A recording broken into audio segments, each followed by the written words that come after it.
In South Africa, they have an interesting name for traffic lights. They call them robots. Yeah, weird, I know. Like many countries that have invested heavily in infrastructure, virtually every single intersection has fully functioning robots to help organize and direct traffic in an orderly manner.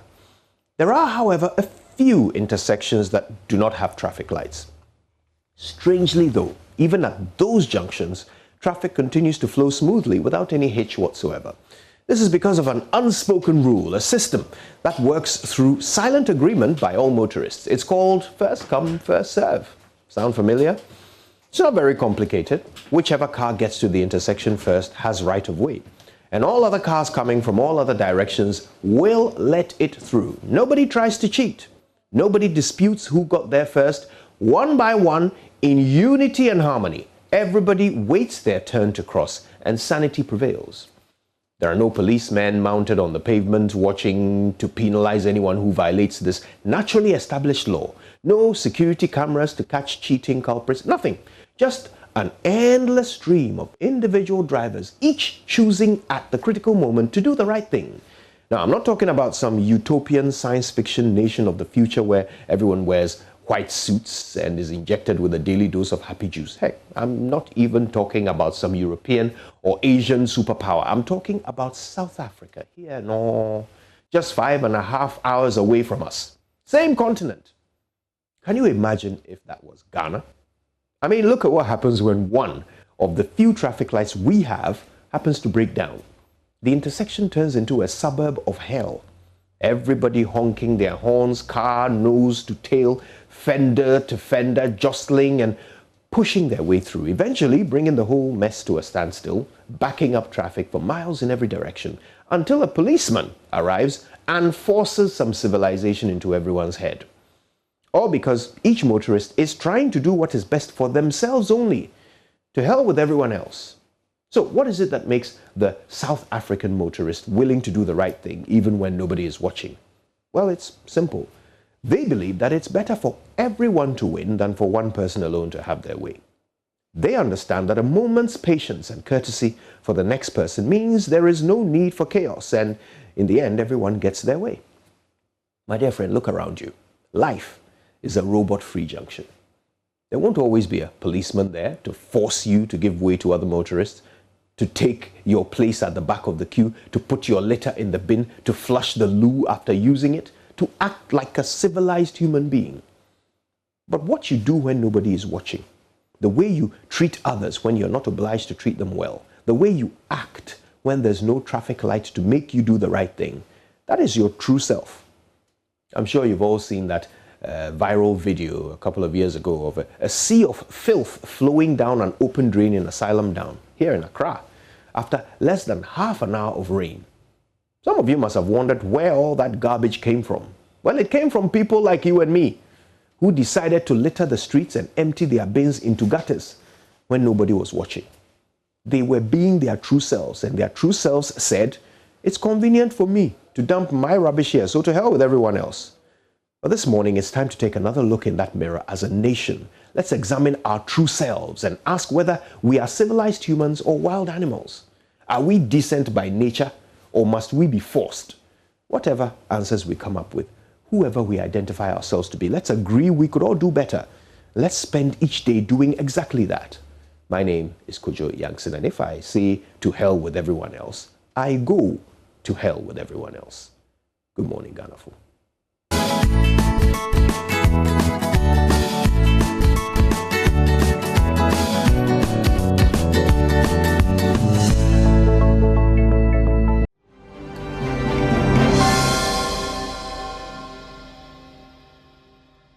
Hello, good morning and welcome to the AM News with me, Mapita Sibidi. Now, in our first story, Minority Chief Whip Alhaji Muntaka Mubarak has described as unfortunate the majority leader's description of some of NDC MPs as brainwashed and lacking knowledge in the workings of Parliament.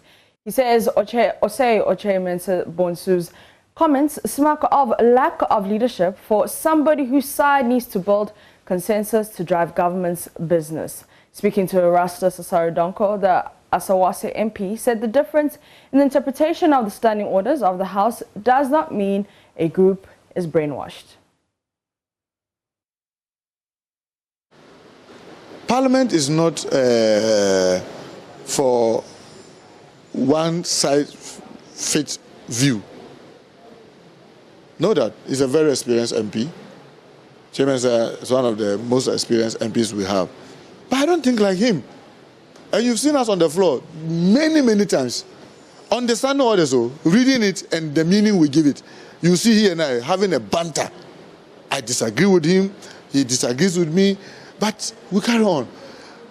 Me disagreeing with him doesn't give him the right to say that I have been brainwashed. That is my understanding. And I'm pursuing it. And I'm also using the same rules. So everybody gives it. So for him to say that people have been brainwashed, I think that was very unfortunate. It doesn't also help in the consensus building. Because you see, the kind of parliament that we have today, you have people on both sides, both the majority and the minority, who just think that, look, let's just have a lock-on at every point in time. I don't believe in that. I've been a majority whip before, where we have to get government business running, and I've been minority whip before, where our responsibility is to put a check on the government. You need to strike a neat balance. Because at the end of the day, we will have a country to run. Yes, I'm not the one in the front seat, but I'm interested in the bus getting to our destination safely. Once I'm sitting in the bus, if I think that I can disturb the driver and then we'll go and crash, all of us crashes. I'm sitting in the bus too. So striking a balance is very, very important. But language like that of majority leader doesn't help in carrying a lot more members along, because people feel insulted. And when they feel insulted, it also, they will take an intent position. And that doesn't augur well. You make it very difficult for leaders of the other side to try to carry their members along, because such language, in my view, is very unfortunate coming from the majority leader, who knows very well that one of his responsibilities as majority leader is to carry the whole house along. You may disagree with people in very strong terms, but for you to say people have been brainwashed, no member of parliament is hypnotized. No member of parliament is stupid. Every member of parliament, in my view, knows what he's doing. And you cannot discredit him, because remember, a lot of people elected him. They have trust in him or her. That's why they elected him. So you cannot come and sit there and say that some person has been brainwashed. I don't think that's a fair comment. He also reacted to Osei Chairman Sabonsi's assertion that the Speaker of Parliament is turning the August House into an enclave for NDC members. The majority leader. Let's go back to the 7th Parliament. Who and who were on the board of the Parliamentary Service Board? There are supposed to be 5. Mr. Speaker and 4 others. By the practice of our House, we have always put the majority leader and the minority leader as members. And then they will look and get 2 others. And the practice of the House have always tried to get external people, preferably former members of Parliament, to come and be on the board. And let me just take the immediate board. Professor Makekwe was the Speaker. You have Haruna Iddrisu as minority leader, Honorable Chairman as majority leader. You have Abena, Honorable Abena, the MP for Echiwa, as in, is it East or West, the Deputy Minister of Finance, was there. And then you have Hackman Osajimai, the former member of Parliament for, I think, is it New Jabin or something? Yes, the former MP. But as at the time he was coming to the board, he was the chair of Council of Elders of MPP. How do you just suppose this to a board now that is made of Honorable Babin as the Speaker, the same Che and Haruna as majority and minority leader respectively, right? With Abraham Osei Edu, a former majority leader and former member of Parliament for, is it Tema, West or East? I'm sure a member of the legal team for MPP. I'm not very sure, but I think he is a member of the legal team for MPP.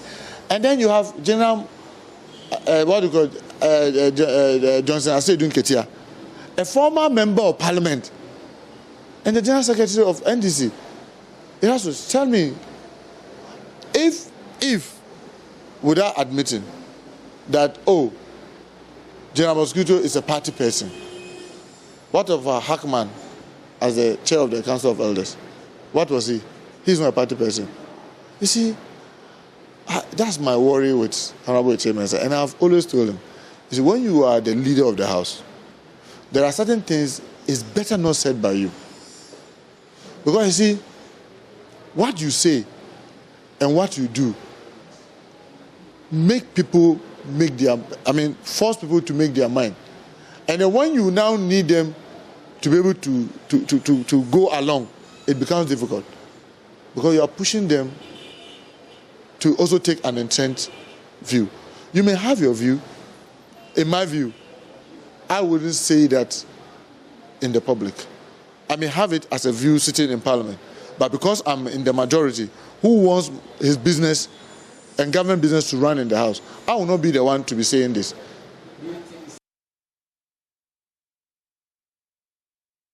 Away from that, many students across the country were left frustrated Tuesday as they reported to school only to be told to return home. Many parents and guardians were initially clueless about what was happening until they were eventually told the reopening had been postponed.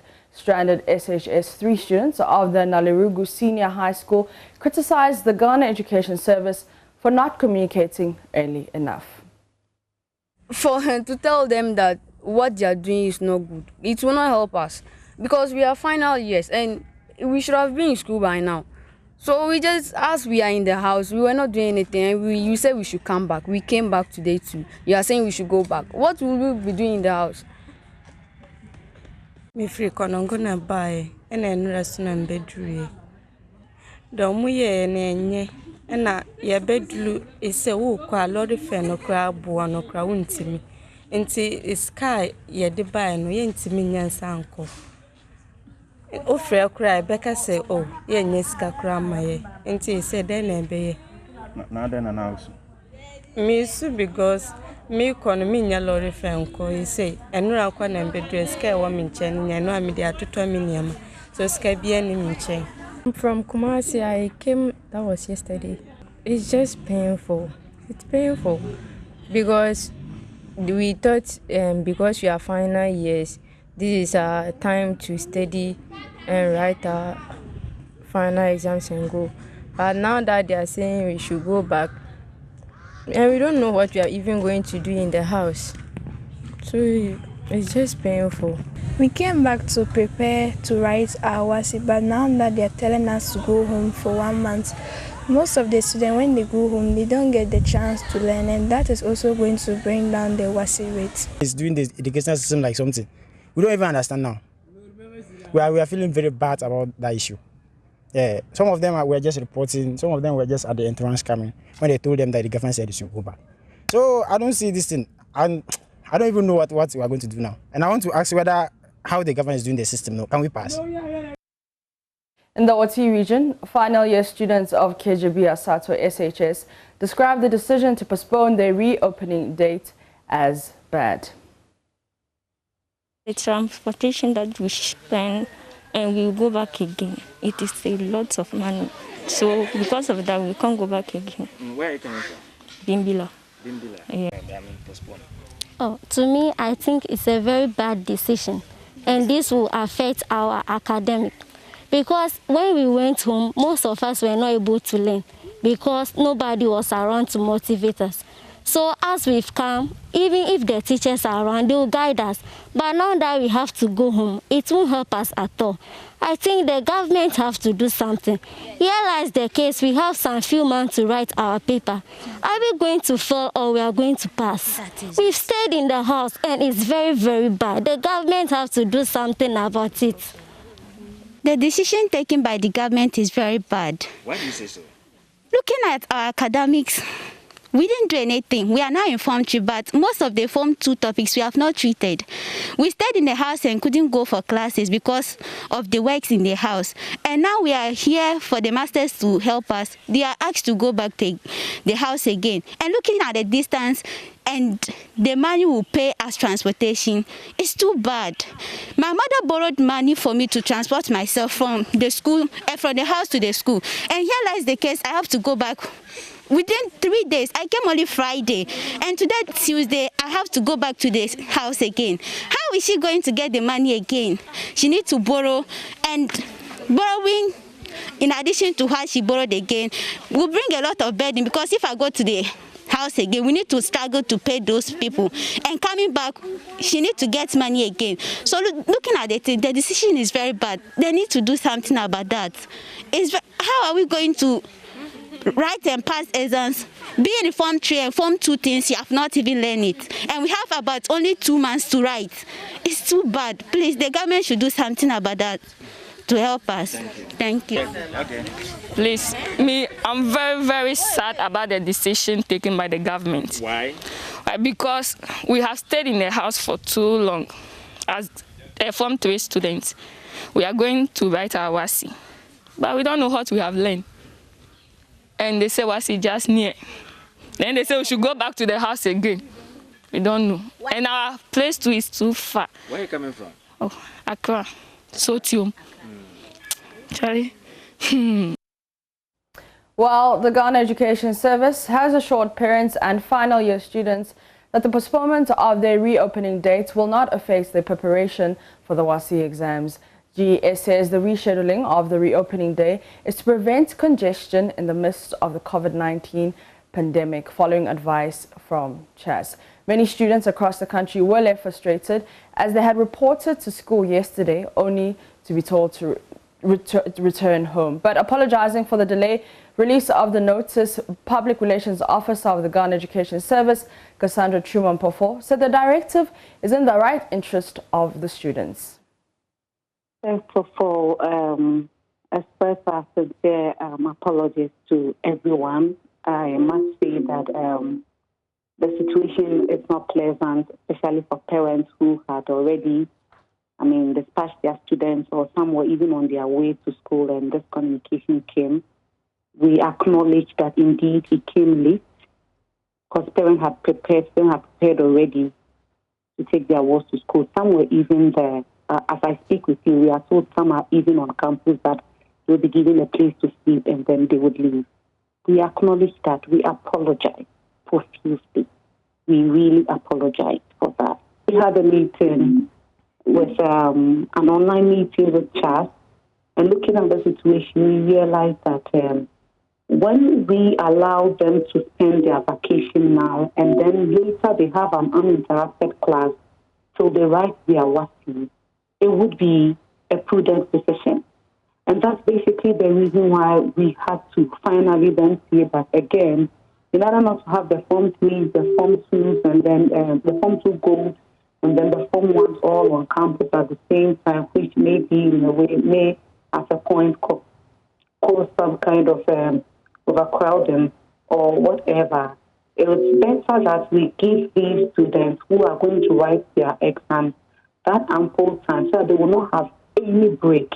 And so as I indicated, they were supposed to be in school today and then vacate on the 28th of May. And so they have vacation from 28th to 29th June. So that month period is what we have shifted forward so that during that time there wouldn't be any break, but they would have a full session till they write their WASI. They begin in September. And so I would want to assure our students, the parents, and everybody that in as much as we have postponed their reopening to 5th May, it would not affect their instructional period. Away from that, in her first public response on the fishes that were washed ashore over the weekend, Fisheries Minister Mavis Haukumson is appealing to individuals who might have consumed it to report themselves for monitoring. While some coastal communities in Accra had fishes washing up on the shore in Exim, more than 300 dolphins are said to have landed on the beach. The minister, who was on a tour of some coastal communities that had witnessed the phenomenon, indicated that every bit of information will go a long way to help in investigations. We are not out with any information for now. And so we wouldn't want to say anything that is not in order. We want to wait for the investigation to ascertain the facts. I want to use this opportunity to plead with the community. If anyone has taken some of the fish and has used it or consumed it, please own up so that we can monitor you. If there are any problems, we can quickly arrest it. If not, please, let us advise those who might have taken some to market to withdraw them from the market. When the chief fisherman was addressing us, he mentioned it that it's something that has been happening here. But we all know that I'm a new minister, and the government himself will be very scared to hear that there are dead fish by the shore. And you want to know what really caused the death.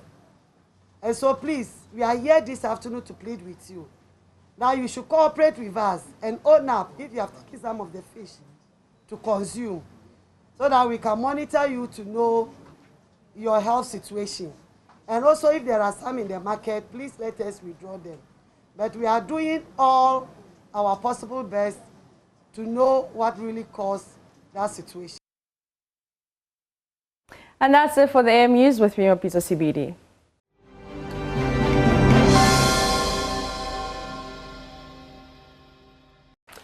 Well, welcome to a brand new day, and of course we bring you the news review at this point of the show. We're going to be digging into the papers. Mama, good morning. Yeah, hi, good morning. I see this morning you've decided to go the other way. So yesterday you were in your black glasses. And today, what's to say is more? Mama be a guy. Because of you, maybe tomorrow I'll also switch to my other one. We'll do it that way. This wasn't even intentional. It was just maybe convenient. She says this wasn't even intentional, but you know what time it is. Anyway, I hope you're well this morning. I am. I am, Charlie. So a whole lot we're going to be digesting from the papers, but there's so much going on in my mind. Maybe we should just dig into them, and I'll vent. I'll express my frustration with the system in different ways, because I'm thinking of the two, should I call them boys? The teens. And now we're getting, interestingly, different years being assigned them in different papers. When we get into the Ghanaian Times, they'll tell you 16 and 17. The 17-year-old being a student and the 16-year-old, and the 16-year-old being the mason. In the Daily Graphic, we have 18 and 16. So many dynamics. But in the legal sense, they presented to court. Yes, 18 makes quite a difference, because then everything is very different. You're no longer a juvenile in that respect. But I have this morning the Ghanaian Times, the Daily Guide, the Finder newspaper, the Daily Searchlight, Daily Statesman, Economy Times, and the Accra Times. That's a lot. Daily Graphic, Republic Press, Business and Financial Times, the Daily Dispatch, the Ghanaian Publisher, the Custodian. These are the papers that I have to go through for you this morning. Okay, shall we start with the Daily Graphic? Yeah, definitely. So on the front page of the Daily Graphic newspaper, well, different kind of conversation right now, different from what we're having as a nation, but one that some persons have talked about. New capital city needed. This is Nana Akwaku-Sapong, who's coming back with that old debate. He's pushing for a new administrative capital. So if you look at the story, the conversation with the Daily Graphic, he suggests, for instance, that it's okay to make Accra the commercial city, but a new administrative, as in the commercial capital, but a new administrative capital from where we are going 64 years on, would be a good thing. So that's the debate and the angle that he's coming from. It's well good you captured in the Daily Graphic newspaper, because this has been with us for a very long time. People have spoken about it. Some have even said we should take it to a central part of the country and all of that. I think I read Dr. A.O. Abudu's book on Ghana, and he suggests something similar, getting it into the middle belt. But there must be reasons. If you want to do Lagos and Abuja, if you want to do Joburg and Pretoria, if you want to have those kinds of dynamics, there are other things to consider. Mind you, at a point in time, Cape Coast was the capital of this entire country, so to speak, in colonial times or pre-colonial times. So if it was moved to Accra, why is that? And is there sufficient enough reason to move it elsewhere. Yeah. So, for instance, he says while he had no problem with Accra becoming Ghana's commercial capital, he insists that the administrative capital should move inland, noting that he supports Kintampo, which is 431.1 kilometers northwest of Accra, and Yeji, a waterfront town about 453 kilometers north of Accra, as being worthy of consideration for the new national capital. And Kintampo, this wouldn't be the first time Kintampo is that historical city coming up again. You know. Yeah, so he's reviving that debates, and there's a picture. You see the city of Accra, an aerial view of Sodom and Gomorrah. Ah, gee, is this our capital? What's your impression is this our capital? What's your impression of it? Charlie, this is no good. It's not good. I don't know if there's any other word to describe. I'm looking at Sodom and Gomorrah and gee, this shouldn't exist in our capital city. But then again, where should it be? We should be, but we have great plans. The other day, I think I saw someone former Works and Housing Minister when he went to after Nima. After Nima is it depends on which way you are headed. Is it Kanda you're speaking? Yeah, opposite Kanda is where? Opposite Kanda. Somebody should help me now. Apart from Kaukudi. Thank you, Chris. He had a fine idea for the place, and I remember him telling us that it would be the former Works and Housing Minister. Okay. Talking about Atachia. Yes, he mentioned Villaggio. So, you know, I had a picture of Villaggio, Mamobi as a Villaggio. You remember that? I now recall. And even, I think maybe prior to that or after that, he had spoken about the toilet facilities thing, because that's a major issue there as well. And all of that. I guess the question would be, what happened to all the ideas? So we have brilliant ideas. I think we imagine what we want the city to be as, but guess. Mamavi, let's face it. The how. Imagining, do we really? You can imagine yourself to be Melinda Gates. Are you Melinda Gates? We imagine ourselves in a lot of positions. We want to make this country flow with milk and honey. We want to be this. We want to be that. You know, be talk. That's the thing. Be mouth to mouth. That's the thing. It's about planning well. Look, we have some of the best laws in this country, yet we are some of the most lawless people in this country. Get on our roads and see. Go anywhere and see. And no one wants to accept responsibility for anything, not leaders, not followers, nobody. So I guess we'll always be reviving the debates if we continue this way. Mama, you're talking about this recently, like I was saying. Someone was complaining about the fact that in a commercial area somewhere here in Accra, there were cows blocking a road. And I've seen it. It's happened to me a number of times. How does that happen? And we say what? Back on the front page of the paper, well, something for all of us to think about. Teenagers plan to demand ransom before ritual, according to the prosecutor. And this is the Kasoa incident. The details are still very much worrying. Really, really worrying. So on page 16, the Daily Graphic newspaper, let's just quickly bring you a bit of the details. The two teenagers who allegedly killed a 10-year-old boy at Coca-Cola near Lamte, a suburb of Kasoa in the central region, had initially planned to kidnap him to demand a ransom of 5,000 Ghana cedis, according to the prosecutor, putting the two teenagers before the Ofako District Magistrate Court yesterday in their first appearance in court.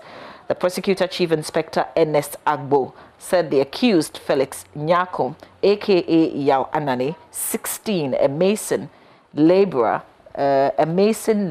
who is the first accused, and Nicholas Kinikwame, 18, a student and second accused, had planned to take the money and add Ishmael Mensah Abdallah, the deceased, to it to present to a spiritualist for rituals. So they will have 5,000 Ghana cedis from the mother, which they will add to send him for rituals. So today on they were going to kidnap him. Yeah. Use him to get a ransom. To get money. Get the ransom. They were not going to return the boy anyway. Take him anyway. Yeah. So you see what I was talking about yesterday. The intent, well, It's for the legal people to determine. Later on, at least the planning shows that there was a clear strategy to execute this. Well, according to what has been presented.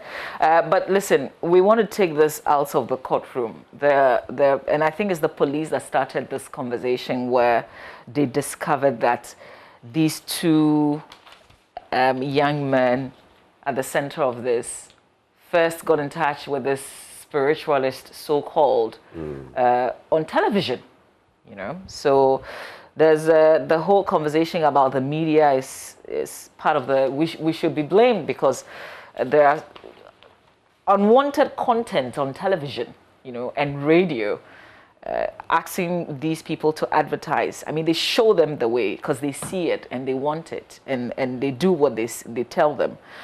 So this issue is coming up. Yesterday, former President John Agyekum Kufuor also added his voice to this. There's a lot of call on the National Media Commission. But there's you heard the boss speak, didn't you? Yeah, there's an old issue of content authorization that came up, and there's been a ruling by the Supreme Court. Right. So we're going back to something. I don't know if so. We're opening up. Our hands are tied. We really can't do this. Yeah. And the NCA, even if you take it to the NCA, they also have their own restrictions. And mind you, when certain radio stations were shut, that came with its own concomitant accusations and all of that. Yeah. So we find it in there. And let's not forget, the rest of us, we're all part of this game. We're all feeding into it. We're all patronizing these things. But the conversation started a long time ago.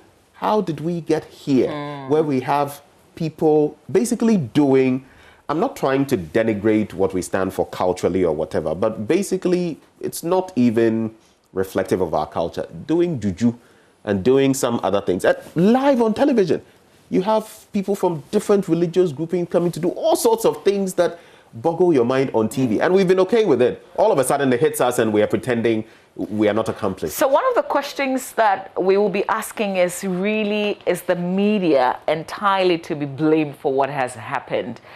There's also another angle, and I read Professor Kweko Azar's post on Facebook where he says, he reminds us again, who are the role models in our society today? Who do we look up to? People are suddenly rich and nobody even questions, and everybody wants to be like them. They get front seats in church. Oh, yeah. They get the front seats in church. Let's nail it. They get the front seats in church, and a lot of them are leading us. They are political figures.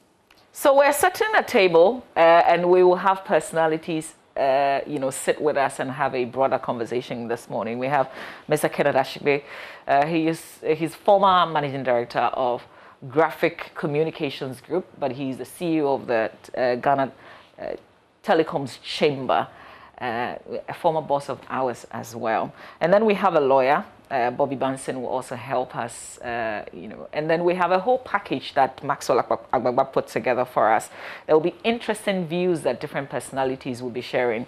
And of course, we invite you to be part of that conversation. That will be on the show at about 7:30 a.m. So please don't miss it. One last story, 38 dolphins released back into sea. That story is on page 16, so a little bit of it. It says a team of experts, from the Environmental Protection Agency and the Fisheries Commission has released 38 of the dolphins that were washed ashore at Axim last Friday back into the sea. However, 25 of the marine mammals that were found dead in the communities have been buried. Officials said an estimated 120 dolphins were washed ashore alive, but they were weak and unable to swim back to their habitat. Some people picked 29 of those to the communities, but a search found all of them dead.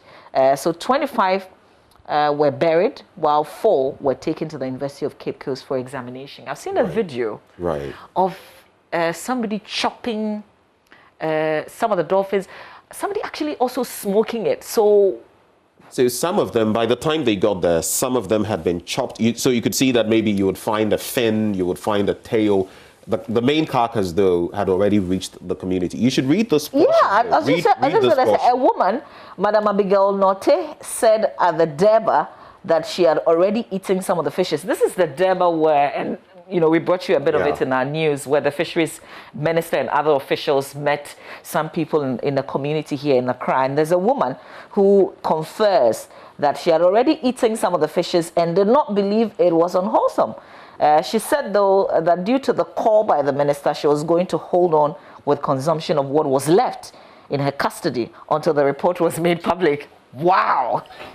So let's hope. Sometimes these marine mammals and all of that, sometimes they beach themselves. Scientists have still not found out the reason for some of these things. But if there's the toxicology report, if it relates in any way to something going on, whether it's the bacteria, like we've been told, whether it's some poisoning by fishermen, whatever it is, if there's something in there, she may not see the effects instantly.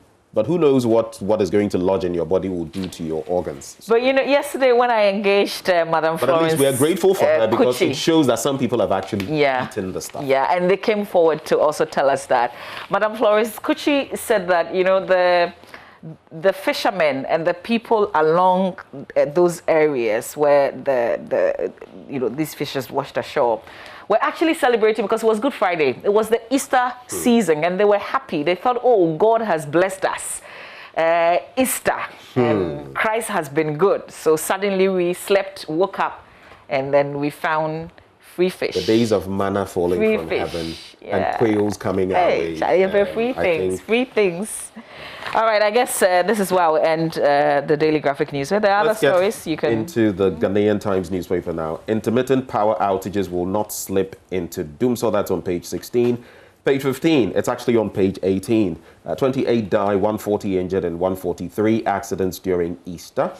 There's also talk about the 2 teenagers remanded in police custody tied to that Kasoa murder situation. GES apologizes for change in reopening day for SHS Form 3, but parents unhappy. And private lotto operators fume at NLA, call on president to intervene to prevent its imminent collapse. But even before I dig into the 2.5 stories, I think, that I'm going to be looking at, I just want us to contemplate this. And when I summarize these stories, tell me whether I'm wrong, people of Ghana. And Mama V, I think we've become very impervious to responsibility and criticism in this country. We, especially as leaders, we always want to give excuses. We always want to say, oh, it's not, we are not the ones involved. It's because someone failed, or it's because of this and that. Education, energy, these young children who have killed another child. We are all, passing the buck. Look, responsibility starts with us. And if your head must roll, if heads must roll, they must roll. That's how we're going to fashion the country for the better. This one here, page 16. GES apologizes for change in reopening day for SHS Form 3, but parents are unhappy. So the management of the GES has apologized profusely to parents and final year students of senior high schools for the change in their date of reopening. Mind you, they were supposed to be returning to school on the 6th of April. Now they're going to do so on the 5th of May. There is the angle of CHAS putting in a request, the GES granting the request, but Mama, I can't fathom by any stretch of imagination.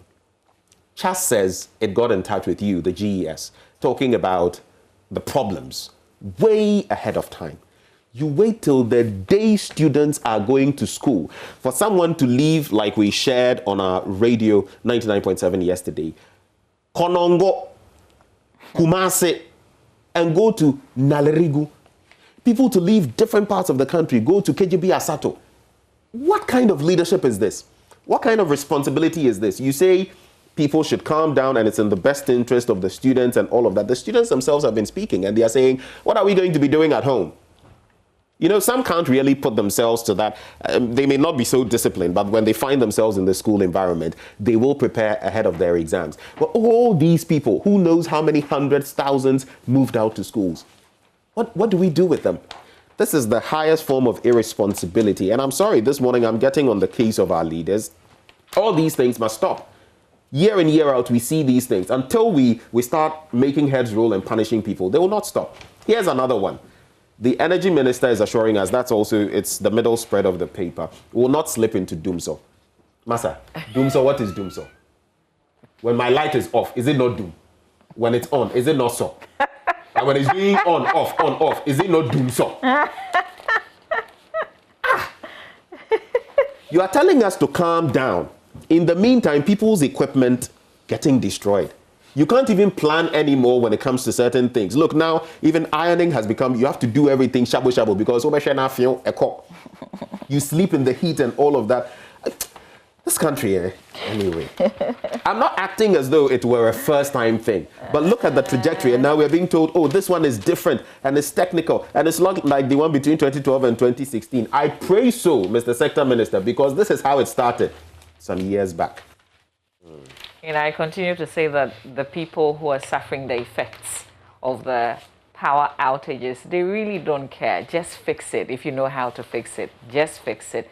And I guess the basic thing that they're asking is, let me know when I'm going to go off so I can plan. How hard is that, really?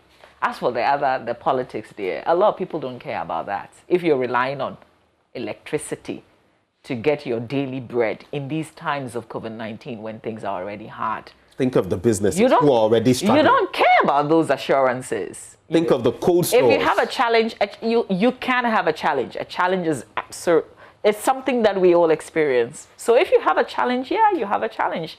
But give me some sort of timetable.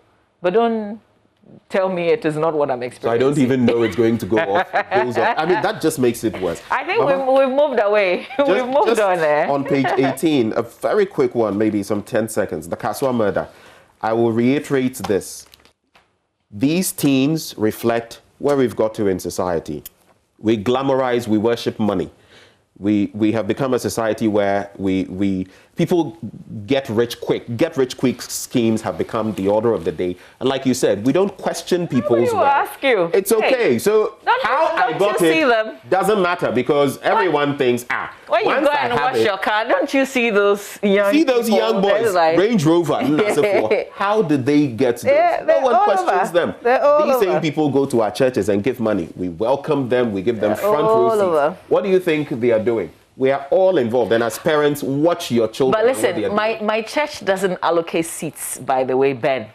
It is where Mama, if you when I say church, walk in, it's a general church. I get it. Different churches. I'm speaking on behalf of the Presbyterian Church. Trinity congregation. That's me. Something they there. And yes, when you come, you take a seat, except that sometimes they want to arrange and get people to sit accordingly. All right, let's do the Republic Press newspaper. Apart from the issue in Kasoa, there's also the story of a man who's beating his wife, or a man beaten to death over stolen pregnant goats at Nsawam. Oh, there's another story of a man who's killed his wife and has stolen a motorbike. So the Nsawam issue, the Nsawam police of the Ekapem South District of the Eastern Region is investigating a case involving a man who was beaten to death for allegedly stealing a pregnant goat. Sergeant Francis Gomado is the one who spoke to the GNA and said that the police received information about the case on April 3 and has since launched investigations into the matter. So preliminary investigations revealed that on April 1, at about 3 p.m., the deceased was arrested with a suspected stolen pregnant goat at Aigbe Town, a suburb of Nsawam, by some unknown persons. He was then sent to a palace at Aigbe Town.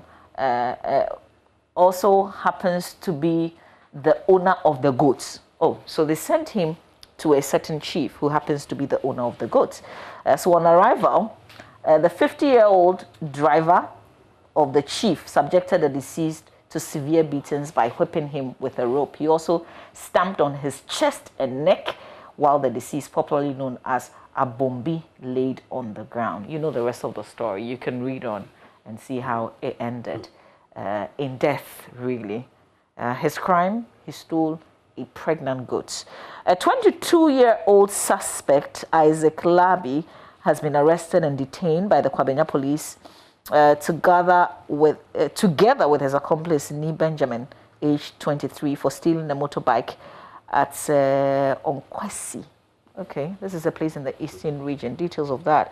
But just wanted to link it to where he killed his wife. I'm not sure I'll be able to do that right now, but if you're interested in the stories on page 9 in the Republic Press newspaper, yeah, some more. And then 1,679 Ghanaians report side effects after vaccination. But those side effects, many of them are the ones that we know, the headache and the fever and those issues. It's just the FDA given accounts of what it has recorded so far. Right. Owing to the passage of time, I'll just be brief with these ones. Did you hear of what happened in the Sri Lankan beauty pageant and the bust-up on the stage? Tell me about that. One of them suffered head injuries after a brawl broke out. On stage? On stage. And the beauty queen, Pushpika De Silva, won the Mrs. Sri Lanka title at a ceremony on national TV. Moments later, the 2019 winner seized Miss De Silva's crown, claiming she could not be awarded the title because she was divorced. That's the whole thrust. What the? Yes. I thought it was only Miss Ghana that was so dramatic. Check, it's on page 5. But this one, Bagbing turning Parliament into NDC enclave. We've all heard the majority leader, and he talks about some people who used to be on Radio Gold and all of that being in the Speaker's office. And he also points to Asiedun Ketsia. But why do we play these games? We've known in the past where some members of the other side, the MPP, have also been in there. At least one of those I remember, I think, Hakman Owusu Ajaman. So why do we play these games? Why do we make it seem as though, especially when we are not above the board ourselves? Welcome to Ghana, baby. Everything is party politics. It really doesn't matter what you are today, what you do today, your qualifications, whether or not you are able to deliver. What matters is who you're affiliated with, even in the past. Well, we've not gone through all the papers, but trust to you, a lot of them reflecting what we've already spoken about already. Mama? We've got plenty of stories on myjoyonline.com. You can always log on. We've got business right after sport, but sports. But what happened to Liverpool? Were they walking alone yesterday? Oh. Well, a certain Vinicius Jr. descended on them. Before this, I think in his last 17 to 20 matches, he had scored 2 goals. And yesterday against Liverpool, he netted 2. So you could say a fine turnout. Oh, morning to our Liverpool brothers and sisters. This time around, you're walking alone. Stay with us.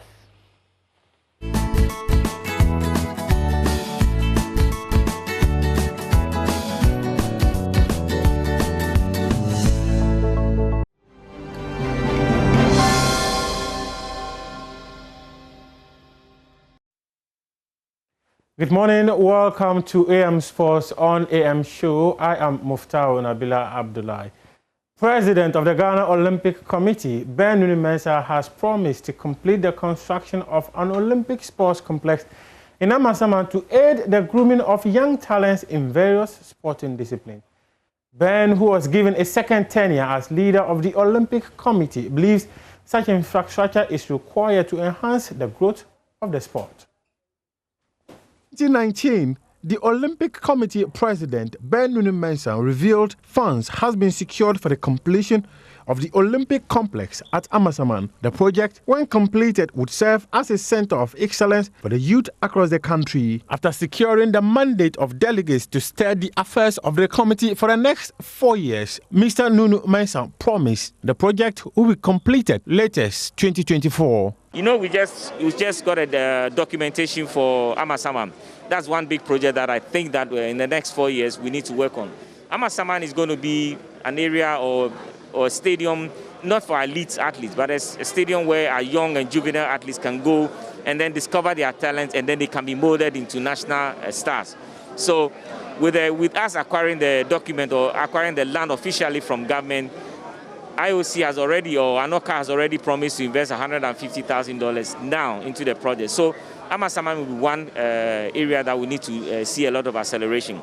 Ben Mensah reiterated his desire for the Olympic Committee to support all national federations to make them financially independent to ease the burden on the state payers. Our support for the national federations must increase. Yes, people are saying we've done so much for the national federations, you know, unlike maybe 4 years back when there was nothing from the GOC going to the national federation. For me, I still think there's more that we can do, especially from sponsorship, from ANOCA grants, from IOC. We also need to work hard and make sure that the national federations are self-sustaining. We can't leave funding of our sports only on government or the ministry. And as it's been my policy in my first term, that once the ministry is doing one bit of the work, we also need to do the other bit. So wherever the national teams have to travel, I think it's our duty as an Olympic committee to also make sure that we are impacting, or like we did for them, like, boxing wouldn't have qualified for the Tokyo Games if we hadn't come on board and given them some money. So support for the national federations are going to increase. The GOC is the body mandated of ensuring Ghana's participation in Africa, Commonwealth and Olympic Games.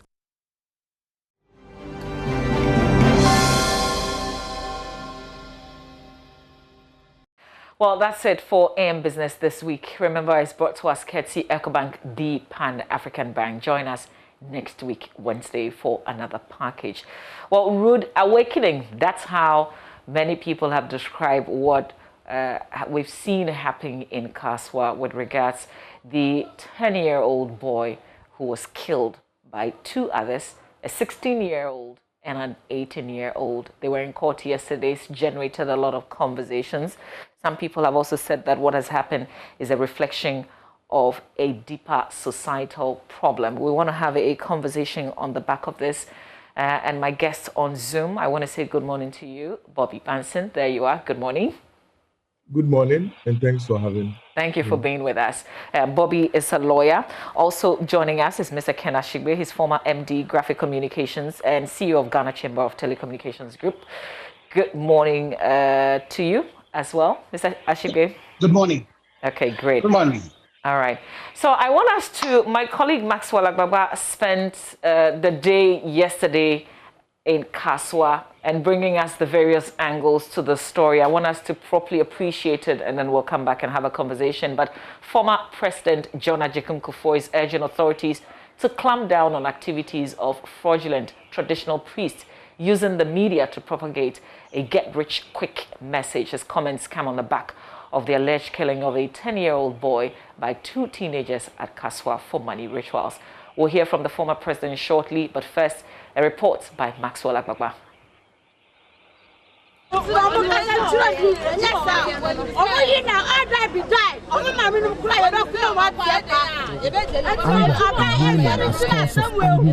Gather some meters away from the crime scene, an uncompleted building very close to the residence of one of the suspects and 100 meters away from the home of the 10-year-old boy who was killed.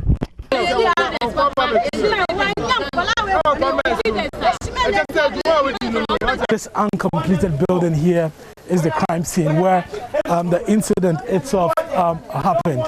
Now, according to a charge sheet from the police, the suspects actually used concrete blocks, and that we're told they used to hit the deceased many times. We also told that they used a club, and the club which was taken from an axe is still here. So here you see the shallow grave which is here, which was allegedly dug by the two suspects, and then the concrete blocks, we're told, they used in hitting the head of the deceased many times. I've been interacting with uncle of the deceased. So we are appealing to the government to come to our aid for what has just happened to our sister and her child. In fact, the children are calling themselves as juvenile, but they are old. If they can do, you know, they are old. Yeah. Okay. Yeah, so yes, that day here, one was telling Nicholas was saying he's 19 years, and Anani's father confirmed Anani is 18 years. So I don't see this morning. I've heard that they are saying the children are 15, 16 years. They are not 15, 16 years. They are 18 and 19 years. Okay. So a legal action must be taken against them. Okay, I've seen the charge sheet. One of them on the charge sheet stated that it's 18, and the other they said 16 years. Yeah. But you, the family, so aggrieved about this, and we've heard threats that if they are released by the police and justice is not served, you pick matters into your own hands. No two ways about that. No two ways about that. No two ways about that. Because my sister is staying with them here, closely to them. He has been doing better things to them. So I don't see the reason why this dirty thing should be done against my sister. So the Nicholas' father, who did the marvelous job, his younger son, junior brother to Nicholas, came and reported the case to his father by saying, I've seen my brother and his colleague doing something to Ishmael as far as this uncompleted is concerned. So the father immediately waked up, he came to the room, then he saw blood with blocks. He started digging the hole which was already dug by those guys who killed the child. This is the hole which they dug. And according to them, they've already finished digging the hole before killing the boy. You see, so they buried him, and the father who came and found the boy buried saw the hand of the boy, so he shouted, and people came and helped him before they saw it clearly that it was Ishmael, my sister's son.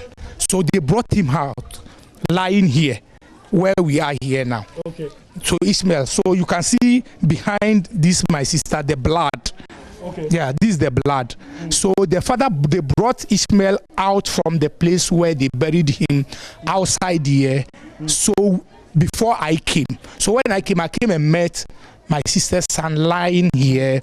So about 10-15 minutes time, then the peace officers came. There they came and took the corpse as well as those two notorious boys. What kind of boy was the deceased? What kind of person? Yeah, Ishmael is a very good boy. Yeah, and he has friends. And you see, living within your colleagues, you can never tell your son or your daughter not to have friends. You see, because maybe you, the parents of the boy, may not be at home. Something may happen to the boy because you've told him or you've warned people not to be close to your son or your daughter. No, nobody can do something to you. So he's very free with everybody here. And you see, the boy by the name Anani and his younger brothers, they've been going to my sister, helping them, food and everything. What class was Ishmael? Ishmael is in class 4. Class 4? Yeah. Which school?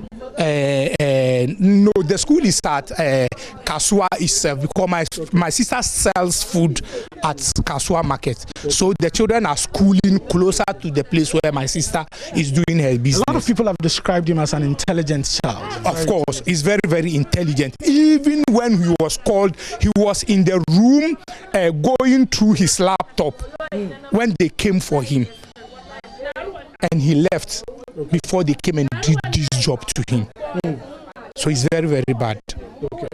It's very, very, very bad. So we are again appealing to the government that we'll be very happy if we hear that they've taken the boy to maybe life imprisonment or something like that. We'll be very, very happy. But we are still doing our investigation. When I hear that they've sent the boys to maybe Abofraboni or something like that, it will pain me. It will pain me because the legal action we are expecting for the government to take against those boys hasn't been taken. Aggrieved family members and friends of the deceased are gathered here, waiting for the body to arrive for burial. Some of them we've been speaking to here describe 10-year-old Ishmael as a very intelligent child. Many of them have been eulogizing him. I've been speaking to another uncle of Ishmael. His name is Alhassan Akele, and he has more to say about the deceased. Very, very intelligent. One thing about him I always remember is the big smile in his face. When you see him, as soon as you mention his name, just give you a smile.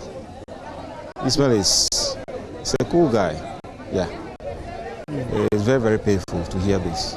Well, it's hard, but what will you do? It has happened already. So we just have to take it like that. Let's see the way forward. Not at all. Not at all. Even if juveniles, just look at the acts, the crime that they committed. Even an adult, when you look way back in our days, 20 years is you cannot, you dare not watch a corpse. And this case were able to create how do I even say it? They were able to commit this gruesome murder. This is unpardonable, honestly. They are not juveniles at all. Any per the account of the father of, or maybe let's say the grandfather of him, the other guy, Nicholas, he was saying the guy was born around 2002 thereabout. So per the calculation you can see he's even above 18 years. What we want is justice, nothing but justice. But looking at the recent happenings in this country, we only hope that the institutions will be on their feet. You know, the father doesn't live here. His father lives in Oti region, Kwanta. Okay. So he's been bothering the mother. He's been asking the mother, when will the father come here? So the mother was fed up and he asked Ishmael himself to pick phone and then call. So he actually called his father to come and spend some few days with them. So the father, he kept postponing the days until these Easter holidays. So the son, Ishmael took phone and then called his father that they are on break. So these few days, he wants him to come and spend the days with them. So the father kept postponing. Even the day he promised to come, he couldn't come. Even honestly, that day he was disappointed. So until the next day, the father arrived on Saturday, 6:30, early in the morning. But the Ishmael was still asleep. The mother woke him and he refused to wake up. So as soon as he heard his father's voice, then he woke up straight. So the father said, okay. He himself asked the father, he went to tell his mother that, no, my father is in. So okay, you asked him to come, he has come, so what will you offer your father? So he went to his mother and said, okay, then I'll offer him tea. So do tea for my father. And the mother prepared it for them all to drink. So after that, the father went to relax. And then the next thing happened. So she didn't believe it. She actually wanted to come and witness it, but we didn't allow her outside. Because when she witnessed it, I don't think we can handle her. So you could sense that Ishmael himself, the spirit wanted the father to come and then witness what will happen. He's my grandmother's son. Very intelligent. He don't want any problem. He's just a free guy. The guys he was with, those who killed him, he was very free with them. I don't know the reason why they just have this kind of mind to just murder him without any reason or something. Even if you want to murder someone, it shouldn't be him. You people even eat at his house. Whatever you want, he give it to you. He have laptops and other things. You go there to play it with him. I don't know what kind of thing that came into their mind for them to do such thing. And this case, we don't want them to leave it. The only thing we want is that they should send it ahead. They shouldn't bring them out and say, oh, they've gone for 2 years or something. No. If possible, if not because they are saying they are kids, what kind of kids that will have this mental thing in their head, that this mentality, with the court issue that they are bringing, we don't want it. There is no court. It's either they should be sentenced to death as well, or they should be in life imprisonment. That's what we want. They should be in prison for life. We don't want them outside there, because if we see them, it won't be better for them. One of his brother mentioned his name that he did it. Yeah. One of Anani's brother mentioned Anani's name that he did it. Oh, Ishmael is a humble boy. Even he played with my senior brother, one of my son called Godfrey. Yeah. So he's a humble guy. He's a humble guy. And he's an intelligent boy because of, Ishmael around this area. Yeah. As for me, I was very angry that time. So what I can say is they should do something. Because if you see Anani and Daniko here again, something different will happen here. Yeah, that's what I can say, because of they are very wicked people. And if they leave them or give them some small years to go and come here again, that time I think say maybe I need any area more heavy. But if they go and come here again, it will make a difficulty here. According to police, prior to the incident, the two accused persons have for some time been All right, so that's Maxwell Agbagba's reports. Let me bring Mr. Kenashigbe. Mr. Kenashigbe, I saw your post. You said the blood of this 10-year-old is on the heads of all media houses that allow their platforms to be used by these juju persons. How so? Well, thank you very much, Mohamed. This is really very sad. It hits at your very core, the very future of this country. You wonder what it is, where we're going. I have, had several occasions to, when you see some of the things that we've allowed our television stations to be allowed to do. People, some of them are basically criminality. How on earth are you able to double money? Where are you getting the money from? Nobody has the power to mint money in this country. So when these people come to sit on TV and they are doing all of these things, promising instant gratifications, telling people that they could, instantly become rich without working and all of that. What is it that we're promoting? What is it that we're teaching people? And the times that we even show these things, these are times that children would have to be, will be watching television. So, we forget that the media forms, the minds of our people. And once we keep on doing these things, things like this are bound to happen. And it's really a very difficult time. And I can only imagine what the parents, will be going through at this time. So definitely, media houses, publishers, owners of media houses need to realize the fact that they owe a responsibility to themselves, to their country, in terms of the content that we show. And in as much as there's freedom of expression, and it's not only just even the Jews. We see some people who call themselves Christians. Some of the things that we show on TV, ethically, they are definitely not right. And with all of this formation, we would produce such monsters. And definitely they need to take responsibility for it. And I also don't buy it when the media commission just throws its hands in the air and says that there's really nothing that they can do. Even the naming and shaming. How many times have we seen the media commission, take an ad somewhere and say that these media houses have done these things and are not acceptable? We should not just sit and throw our hands in the air and see people commit actual, some of them actually bother on criminality, because once you say you're doubling money, it means you're taking the money from somewhere. All that money that you're doubling has serial numbers on it. Where did you get it from? Did you steal it from anybody, or did you mint it? And all of those are wrong, and we should not be sitting. But the most important thing is for these publishers, the owners of media houses, we need to take responsibility and realize that when we continue giving people poison, definitely things like this is what we're going to get. So it is really important for my colleagues, who manage media, to know that we can't keep on doing these things and not expect that we would get things like this coming up. Bobby, would you link the killing to media content necessarily? We know that the police established this, first of all, because they indicated that the two men at the center of this had been watching Ghana television. When I say Ghana television, Ghanaian television, and they've been consuming a lot of these contents, spiritualists promising to double money and to make you rich quick. Well, to every effect, there is a cause.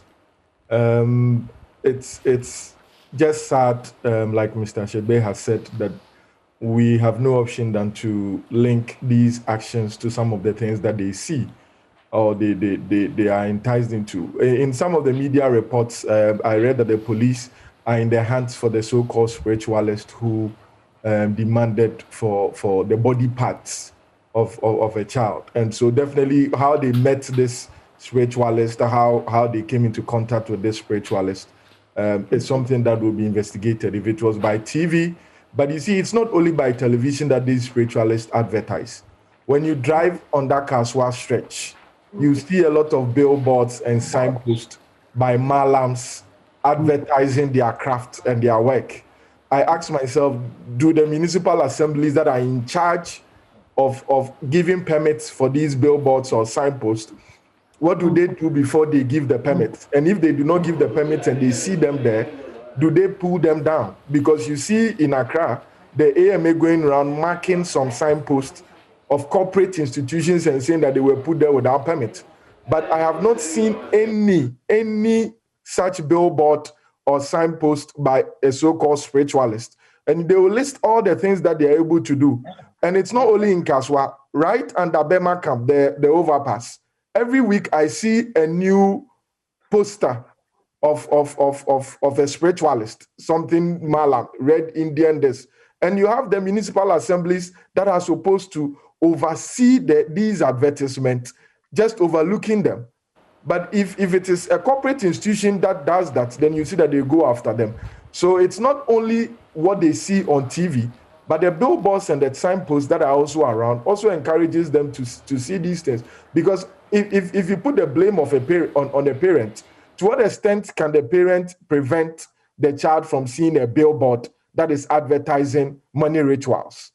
Because if the parent does not even have a television at home, then you cannot link it to what the child sees. I'm not saying that watching the television is not the cause. I'm saying let's not limit the arguments to only what they see on TV.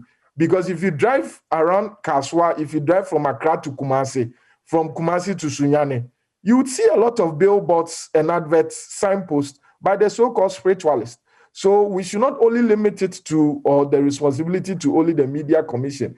The municipal and district assemblies that give the permits for these billboards and signposts to be littered across the country should also sit up and be running. And if these so-called spiritualists put them there, at least they put their telephone numbers there. They should trace them and then go after them so that we will know that these things are taken serious as a country. And then we are not saying that religious rights, the rights of traditionalists, we are not saying that. We are saying that if they advertise that they are able to double money, that is a crime. Because under our banking laws, it's only the Bank of Ghana that can print money. So we are not saying that do not practice your religion, but to the extent that your religion is bordering on criminality, then you are not allowed to exercise it or demonstrate it. And so if they advertise that get rich quick, double your money, the security agencies, with the assistance of the municipal or district assemblies, should be able to follow these things up and then pick them up. Ms. Ashigbe, two things with you. I'll come to content approval, an issue that came up. Private media, as in Geba Forte strongly, Supreme Court ruled on this matter of content being approved by the NMC before it is shared with the audience. But some have also argued that, listen, armed robbery is not advertised, but people rob every day. So why are we making such a big deal with this media outlets providing the platform for some of these spiritualists? What do you make of this argument? Well, but I think the point also has to be made that is what not saying exclusively that just what they see on TV, what they see on the billboards, what happens on social media, it's the only reason or it's the cause, when social scientists talk about cause, that direct cause. But you see, it has impact and they have effects. So yes, I hear you. Crime has been with us before media started, before even the gong gong started. But the fact that crime exists does not mean that you should tend to glorify it. You should tend to make it cool. You should openly, because in the past, when we were kids, we knew that there was Sikedro, but Sikedro was hidden. People who go and do it, they will hide and do it. But when you blatantly push it out in people's face, when, these things happen, and it's not only just the traditionalists who do it, we see some so-called pastors, also do it. So that's why I like Bobby's word when he says spiritualists. Across various religions, they do it. So yes, it's true that we've had crime since Adam. But what we are doing now is what we are then beginning to reap. When we have people as young as what we have seen, how do they get even access to these so-called spiritualists? It's a good question that was asked. Because these children are living somewhere in Kasoa and we're being told that, the spiritualist is somewhere else. what medium did they use to be able to get in touch with these people that they were able to teach these people? And you should also bear in mind that in part of the story was the whole issue about kidnapping first and all of that. So we need to definitely be mindful of the things that we feed to people. Because whether you and I, we are a product of the things that we see, the things that we hear. So we all owe it to ourselves. Yes, I hear that law that came, the content issues came up and it went to court. But I am saying that as we work to be able to get a broadcasting bill passed, and I pray that Parliament this time, that bill has stayed too long as a bill, would pass it. There are still things that our regulators can do. And then also, as we even talk about regulation, there should also be the things of self-regulation. The media owners, the media practitioners, editors, who, the marketing people who go and collect money from these people should all look themselves in the face and say, this cannot be right. We cannot be feeding, our country with this thing and expecting that we're going to be able to get a different result. And now it has really come home to roost. And so we need to take responsibility for this. And I'm hoping that starting from yesterday, media houses are beginning to tell themselves that this is not right. Yes, armed robbery will be there, prostitution, various crimes, corruption, who, is been teaching our politicians corruption and all of that. But they still do it. But let's not glorify it. Let's not use mediums that have been put there to be able to educate, inform, and entertain, to be able to propagate this thing. And once the children can see that it is openly done, then it tells them that this is right. I can also go and do it. So it's really important that we all need to look at ourselves in the face. I am an advocate for the media, but I think in this particular case, we should not even wait for regulation to come externally. We should self-regulate. So as Giba talks about, protecting the rights of media owners and all of that, this is one place that Giba needs to call its people to vote. GJA needs to call its members and say, if you're an editor, you're a producer in any of these media houses, let's look at what it is that we're giving to our people. Yes, let's allow the traditional people to come and preach their messages. They should come and preach their messages, but their messages should not bother on criminality. We should not glorify things that are wrong. Hard work is one of the principles of us as Ghanaians. The hard work should pay. But when you now come in and all you want to do is, just come and give me this, and then you instantly become rich. What we are killing is that whole spirit of entrepreneurship, hard work that we put in, working smart to be able to earn your living, and saying to people that Sakawa, and saying to people that, you just can bring some money, I'll double it for you. All of these things are not right. It's killing the moral fiber of our country, and these are the things that we reap. A parent, a mother, a father who would not be crying because a 10-year-old has been plunged to death. So, Bobby, we're preaching self-regulation. People are calling for tighter regulation. And also bearing in mind the fact that media organizations don't necessarily want their content to be approved before it is aired. That's a form of censorship. What will be most effective? Because some people don't believe that self-regulation will be effective here. Well, we have regulators. That is why the Constitution established the National Media Commission. They have the constitutional authority to do that. We see that in the movie industries, before your movie goes out there, there's some form of censorship. And some time passed when some movies were published and were shown, as they were sold, they had issues with the regulators in that sector. I think that this is an opportunity for us to have a national discourse about things like this. Like I said, the argument would always be that there's freedom of expression and what have you. But we should draw the line. Every country has values. That is why even in the Constitution, it set out that we, the people of Ghana, in the name of the Almighty, it set out a preamble that shows the value that as a society we aspire to achieve. And so if there's any person who thinks that his freedom of expression should override the value that as a collective people, irrespective of your religious background, irrespective of your economic situation in life, irrespective of your preferences, we should all aspire to, then it means that that person should not be made part of our society. It's as simple as that. And so I believe that the regulators must set up. The laws are already there. The laws are already there. It's just for fear of people saying that, listen, you are being too strict and the economic effect and everything, the regulators are not really cracking the whip. But how many kids would have to die because of things like this?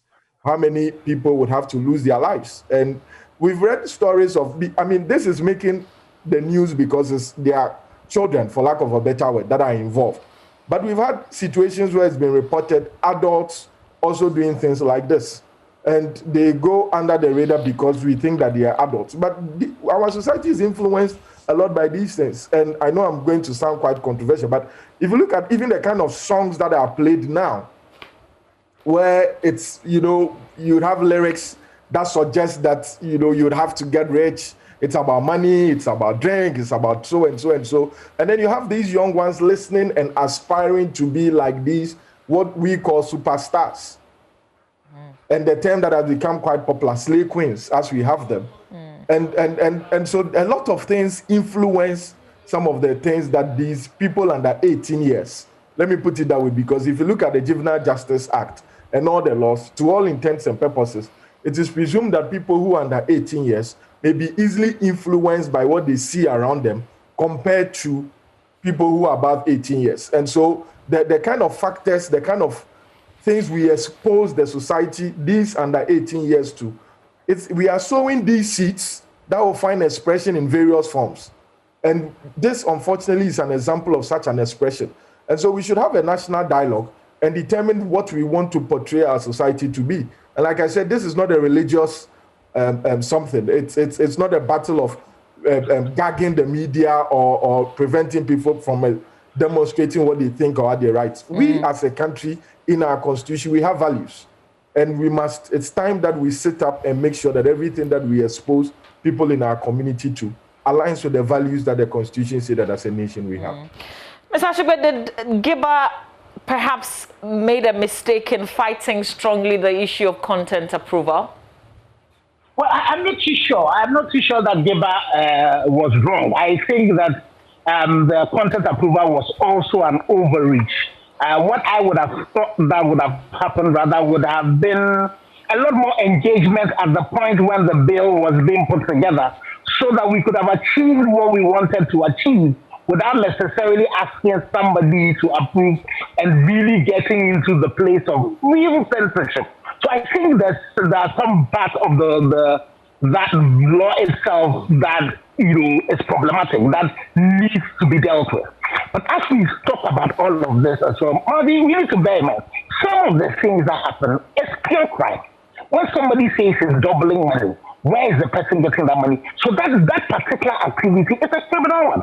So whether you do it in the name of spirituality, or I can bring a technology, I come to multi-TV and say, now I have a technology that can, produce money, and I'm not even adding, any religion to it. That is also very criminal. So we should be attacking the crime that these people are perpetrating, even in the absence of a content approval. And I'm not too sure it's content approval that we really need to be able to resolve this.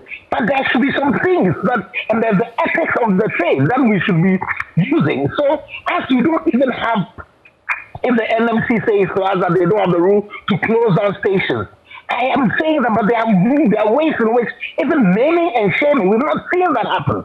Giba as well as an institution. So start naming and shaming some of these organizations that are doing it. All of you, all of us in the media should be looking ourselves in the face and say, this is not right. And it's in the interest of the media to ensure that we do not have external regulation.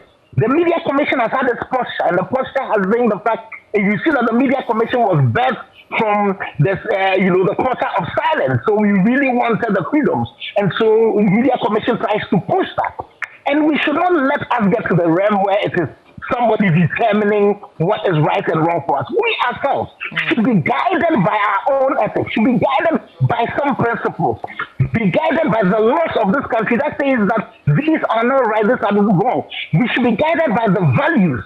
The output of the things that we're doing should begin to tell us that these are not right, these are wrong, And it's for me, the reason why we should also be looking at the whole model of media business that we have, where now we have a proliferation of several channels. to the extent that, you know, anybody can sit and then get a channel and then they scream out anything. There should be some boundaries within this thing work so that there's a business model that is surrounding, and then people are held responsible for what it is that they are putting out. It is so important that we speak to ourselves as media professionals, as owners of media. Unfortunately, some of these media owners themselves, they are not professionals, so they are just in it for the money.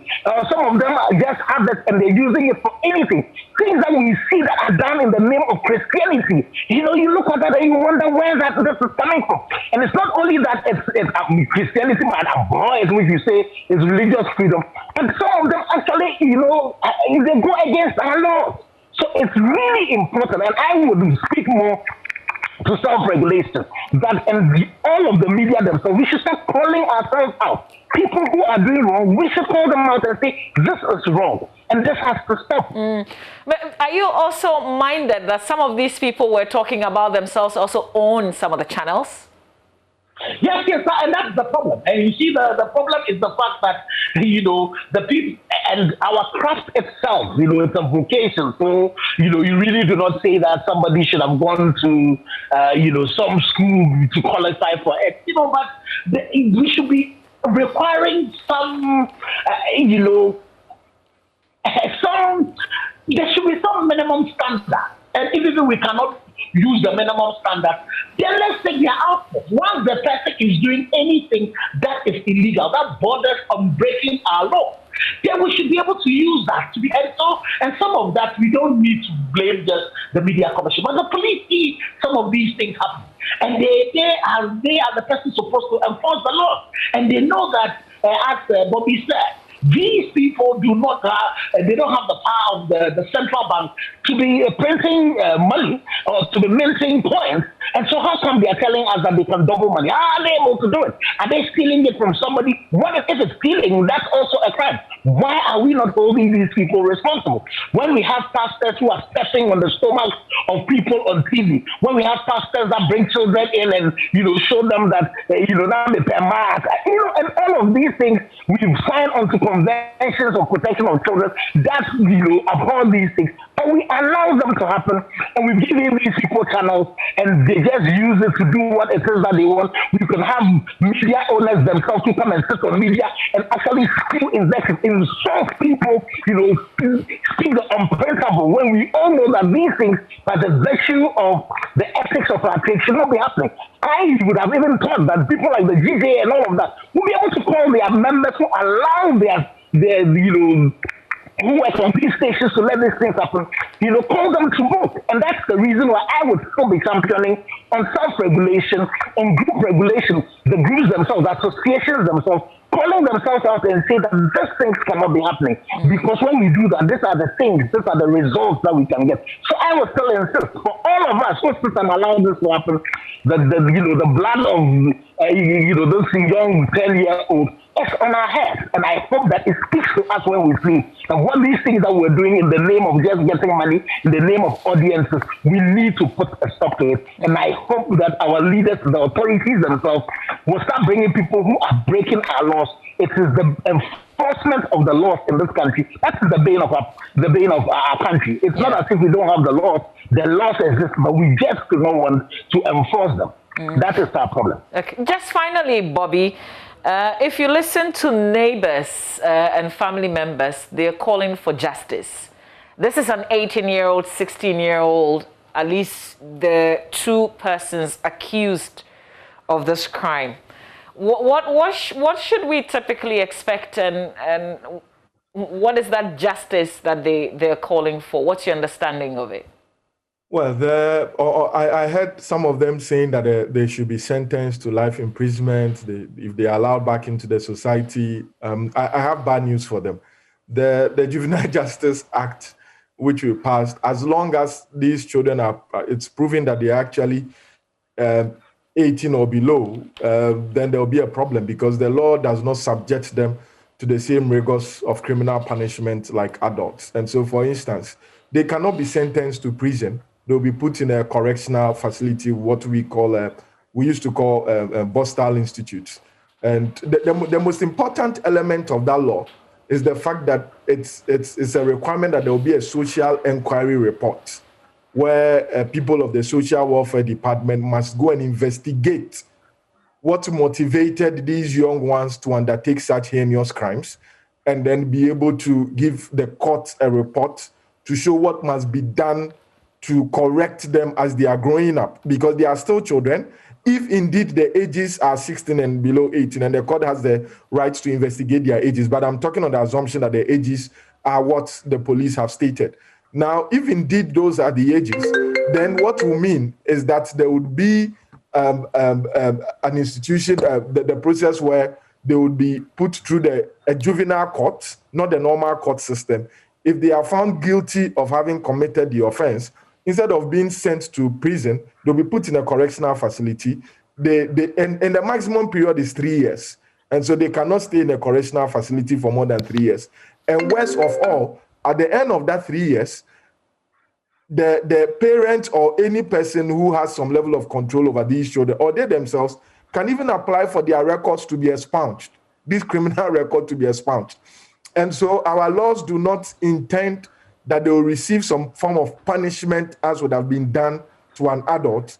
The intent of the law is to make sure that they are given an opportunity to reform and then be better people when they grow up, so that they can contribute their quota to the society. So there will not be the justice, as we call it, sentence them to life imprisonment or to kill them, as it is.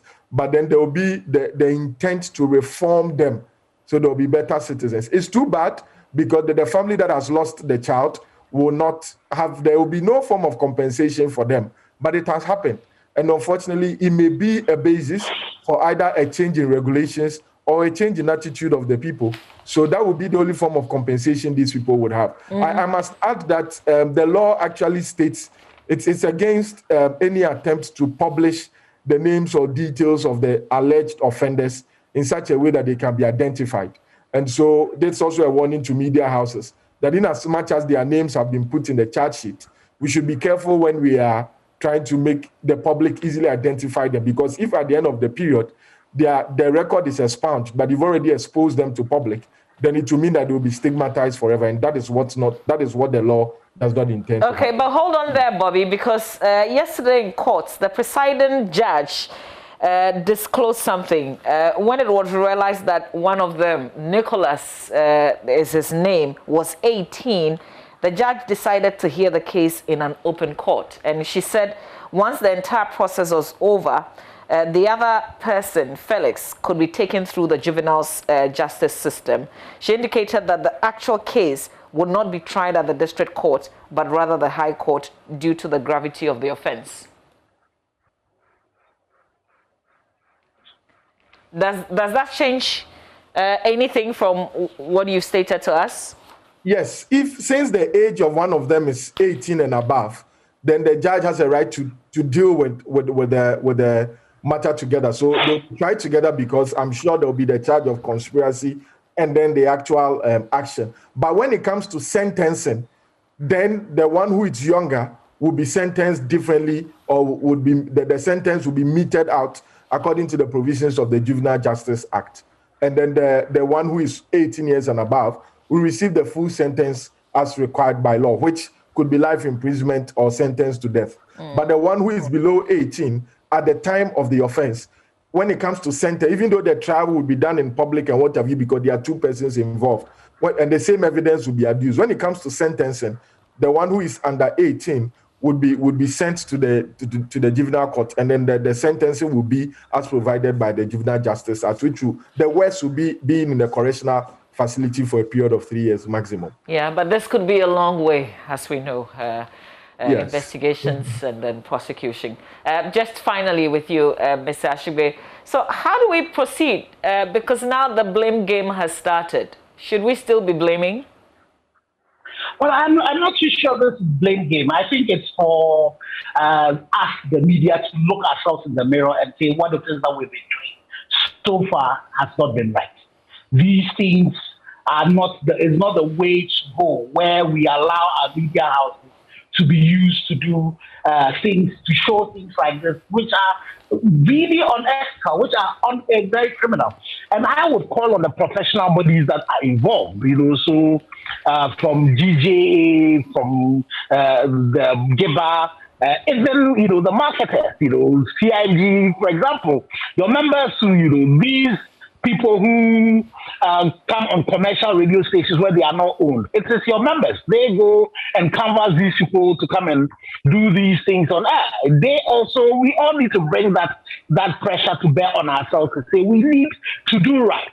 And then also, I think that between the NMC, the NCA, we need to look at this digitization that is coming, the proliferation of media houses, and allowing just anybody, just to have access to channels and then be able to just put anything out. Once they are doing things that are criminal, we should make sure that working together with the police, we bring people to book. And let's all look at ourselves and then make sure that we can produce the right content to be able to ensure that we can produce the right society. But we know that people would generally not do things on their own. They would, they would choose the path of least resistance. So we definitely need to find ways to police our society. And I agree with Bobby that it is time for us to have a big conversation, amongst ourselves to say, what is this that we need to do? And I think that the broadcasting bill needs to be considered. It would also bring some checks and balances. And when we do so, definitely there should be a balance between just going to give power into the hands of particular people to want to regulate.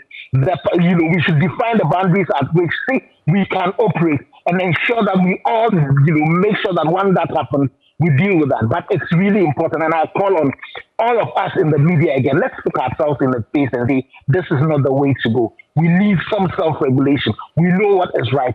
Let's not put money at the forefront of all that we do and sacrifice our future. These are children.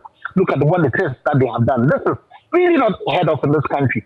And once our future, the children, have been polluted this way, then you wonder what kind of world we're going to be living for us. So for all of you who are sitting on air, radio, TV, social media, and all of that, we owe it to ourselves to be able to do right.